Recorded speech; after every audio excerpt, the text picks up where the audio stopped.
रास अल खैमा अमीरात में अटैक हुआ है और आसमान में धुएं का गुबार नजर आया है। आप देखें एक के बाद एक ईरान जो है उसने हमले तेज कर दिए हैं और न सिर्फ सऊदी अरब पर बल्कि यूएई पर भी अटैक किया। यहां खैमा अमीरात रास अल खैमा अमीरात यहां पर अटैक हुआ। देखिए आप तस्वीरें और ये देखिए धमाकों की आवाज साफ सुनी जा सकती है और धुआं उठता हुआ ये आप देखिए सारी इमारतें हैं और उनके बीच में ये धमाकों की आवाज। एक के बाद एक अटैक करता जा रहा है ईरान, यानी पीछे हटने को तैयार नहीं है। अमेरिकी प्रेसिडेंट खुद ये कंसर्न दिखा चुके हैं। उनका ये कहना है कि ये एक महीना तक युद्ध रुकता हुआ नजर नहीं आ रहा है। कई सारे मोर्चों पर ईरान ने अब युद्ध शुरू कर दिया है।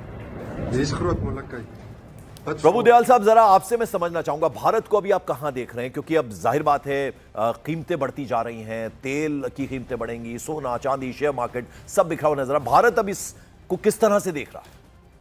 देखिए, भारत के लिए ये बहुत चिंता का विषय है, क्योंकि एक तो सबसे बड़ी बात है कि हमारे इतने शहरी वहां पर स्थित हैं और वो फंस गए हैं। अब हम चाहे भी तो इनको इवैक्यूएट कैसे करें जब फ्लाइट्स ही कैंसिल हो गई है, पूरी एयर स्पेस बंद हो गई है, लड़ाई छिड़ी हुई है, तो हम कैसे इनको इवैक्यूएट करें? एश्योरेंस तो हम दे रहे हैं, एम्बेसीज दे रही हैं, कॉन्सुलेट्स दे रही हैं कि भारतीयों को कि हम आपकी सहायता करेंगे, लेकिन भाई उनको इवैक्यूएट कैसे हम कर सकते हैं जब फ्लाइट्स ही नहीं चल रही वहां से? दूसरी बात, तेल की कीमतें बहुत बढ़ेंगी क्योंकि जो सप्लाईज थी स्ट्रेट ऑफ हॉर्मुज से वो इस लड़ाई के वजह से काफी कम हो जाएंगी। इसके अलावा देखिए, यूएई तो हमारा सेकंड लार्जेस्ट ट्रेडिंग पार्टनर है। ये सब गल्फ कंट्रीज के साथ हमारे बड़े अच्छे रिश्ते हैं और ट्रेड रिलेशनशिप। इन पे नुकसान होगा तो वो इनडायरेक्टली हमें भी नुकसान झेलना होगा। इसके अलावा देखिए, एक बहुत बड़ी बात है कि अब न सिर्फ ये ईरान में जंग छिड़ा हुआ है, बट उससे भी पहले नजदीक में हमारे अफगानिस्तान और पाकिस्तान में जंग छिड़ा। तो ये पूरा ही रीजन हमारे वेस्टर्न बॉर्डर से आप देखिए, अब ये बहुत चिंता का है, बहुत यहाँ पर वरी है कि किस तरह से इंस्टेबिलिटी फैलेगी, क्योंकि ये इंस्टेबिलिटी क्या हमारे यहाँ भी किसी तरह से शैडो डालेगी? बिल्कुल सर। और कर्नल उत्कर्ष, जरा यहां मैं आपसे समझना चाहूंगा कि इतने पावरफुल देश, अमेरिका जैसा देश, वो हमला कर रहा है ईरान के ऊपर। ये हिम्मत ईरान में कहां से आ रही है? ईरान पीछे हटने को तैयार नहीं है। उसने ये कह दिया है, जैसा कि यहां एयर कोमोडोर काले बता रहे थे हमें, कि वो शहादत की तरह से देखा जा रहा है खामनेई की मौत को, और डिसेंट्रलाइज कर दिया, यानी हर फ्रंट पे उन्होंने अटैक करने शुरू कर दिए। देखिए, ईरान एक बड़ा मुल्क है, इसमें कोई दो राय नहीं है, और बहुत बड़ा ज़ख़ीरा लेकर वो बैठा हुआ है।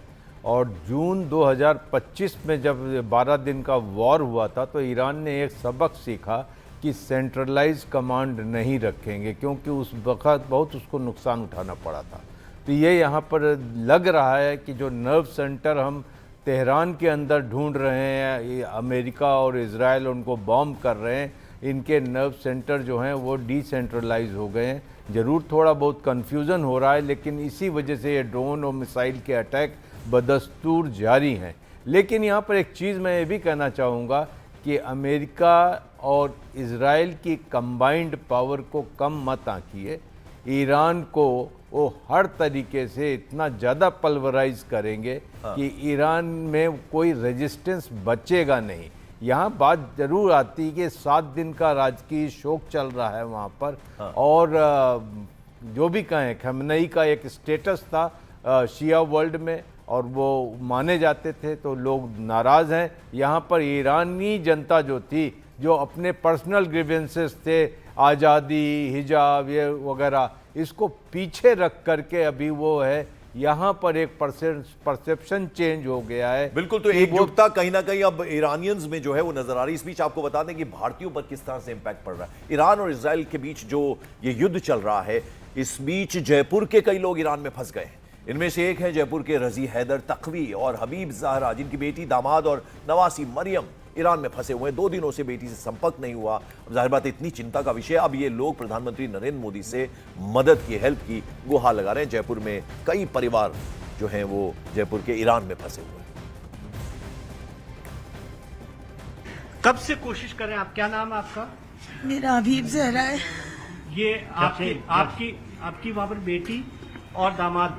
हाँ, दोनों हैं और नवासी है, 6 साल की है अभी, नवासी छोटी है। कब बात हुई आपकी? जंग छिड़ी थी उसके सुबह हुई थी मेरी बात, फिर नहीं हुई। इनके डैडी के पास कोई फोन आया था, फिर उसके बाद नहीं आया उसी दिन। तब से बात नहीं हो रही, संपर्क ही नहीं हो रही। कितनी 1000 बार फोन लगा लिया सर, मगर बात ही नहीं हो पा रही। काफी चिंता हो रही है बहुत हो रही है सर, मेरी तो बहुत तबीयत खराब हो रही है। ना रात को मेरे को नींद आती है, ना मेरे को वो होता है, परेशान हो रहा है दिल। सरकार से एक यही रिक्वेस्ट है, सारे हिंदुस्तानियों को बुला दें और उसमें हमारी बच्ची भी आ जाए तो उनकी मेहरबानी होगी बहुत बड़ी बड़ी। आप बताएं सर तकवी साहब, एक तो अभी तक कोई संपर्क हो पाया आपका? और बस जंग छिड़ने के बाद एक बार फ़ोन आया था, इंटरनेशनल कॉल। उसमें बच्ची ने कहा था पापा हम ठीक हैं, आप फिक्र मत करना। उसके बाद फिर कोई संपर्क नहीं हुआ दोबारा। आपका नहीं है। किस जगह पर है ईरान में वो? ईरान में वो कुम एक शहर है जहाँ बच्चों को तालीम दी जाती है रिलीजियस, वो वहीं पढ़ रहे हैं। तो वहाँ पर कब गए हैं आपके दामाद और बेटी? वहीं रह रहे हैं? हाँ, वही रहते। करीब उनको तो दामाद को 15 साल हो गए, 15-20 साल पढ़ते हुए। और बच्ची की शादी हुई थी 2015 में। उसके 1-2 साल बाद वो भी चली गई थी। वैसे आती रहती, साल में 2 साल में एक बार आना जाना लगा रहता है इस तरह।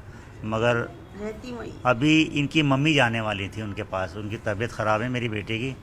तो बस ये हाँ, लड़ाई छिड़ने से वो प्रोसेसिंग ख़त्म हो गई। काफ़ी चिंता आपको, कैसे होंगे वहाँ पर? चिंता तो देखिए, बच्चों के लिए माँ बाप तो बहुत चिंतित होते होंगे। बच्चों पे जो उतना प्यार माँ बाप लुटा सकते हैं अंदर दुनिया में कोई नहीं लुटा सकता। सभी के बच्चे हैं वहाँ पढ़ रहे हैं, बल्कि हिंदुस्तान के अलावा वर्ल्ड के बच्चे पढ़ने आते हैं वहाँ पर। अफ्रीका से भी पढ़ने आते हैं, ऑस्ट्रेलिया से भी, कनाडा से भी, मतलब सभी जगह से पढ़ने आते हैं। तो अब देखिए कि परिवार के सामने काफ़ी मुश्किल होता, थोड़ा सा हौसला रखिए, बहुत मुश्किल होता। क्या चाहते हैं आपकी सरकार से कोई बात हुई है? क्या उनको वापस भारत लाने की कोशिश कर रहे हैं आप? बस भारत सरकार से हम ये चाहते हैं जितने भी हिंदुस्तानी वहाँ पर फंसे हुए हैं उनको लाने की कोशिश करें किसी भी तरह। बस हम सरकार से यही चाहते हैं। तो आप सिचुएशन समझ सकते हैं कितनी मुश्किल ये हालात हैं, और ख़ासतौर पर उन लोगों के लिए जिनके अपने इस वक्त फंसे हुए हैं अलग अलग जगहों पर, ख़ासतौर पर ईरान में। प्रभुदयाल साहब, ज़रा मैं आपसे यहाँ ये भी समझना चाहूँगा कि बहुत पुराना एक जवानी के वक्त का अली ख़ामनेई का मैं इंटरव्यू देख रहा था जिसमें उनसे पूछा गया कि सबसे बड़ा दुश्मन कौन है, तो सीधे सीधे अमेरिका का नाम लिया। गलती कैसे हो गई ख़ामनेई से कि इतनी बड़ी ये मीटिंग उनकी जो चल रही थी जहाँ पर अटैक हुआ, 48 जो हैं वो लोग मारे गए एक ही झटके में, ये चूक कैसे हो गई ईरान से? देखिए, मेरे विचार में ये वाकई एक बहुत बड़ी चूक है, जबकि उनको पता था कि अगर अमेरिका के साथ जंग छिड़ी हुई है, और न सिर्फ अमेरिका, इजराइल के साथ भी, और इनकी इंटेलिजेंस सर्विसेज बहुत अच्छी हैं और ये पता लगा लेंगे कि आप इस कि आप पे अटैक किया जा सके। तो जब उनके पास जो बंकर्स थे उसमें 2 टायर बंकर था, वो अगर नीचे वाले में रहते तो बचते, वो मीटिंग करने के लिए वो ऊपर वाले बंकर में आए तो वो अटैक। तो इसमें तो जरूर चूक हुई है। देखिए, मैं ईरान में 3 साल डेप्यूटी एम्बेसडर था, उसके बाद दुबई में 4 साल कॉन्सल जनरल था, और फिर कुवैत में 3 साल एम्बेसडर, एक के बाद एक। मैंने देखा कि जो ये सदर्न स्टेट्स थी, गल्फ स्टेट, इनको हमेशा डर लगा रहता था ईरान से कि ये जो है इतना शक्तिशाली है और हम पे जरूर अटैक होगा।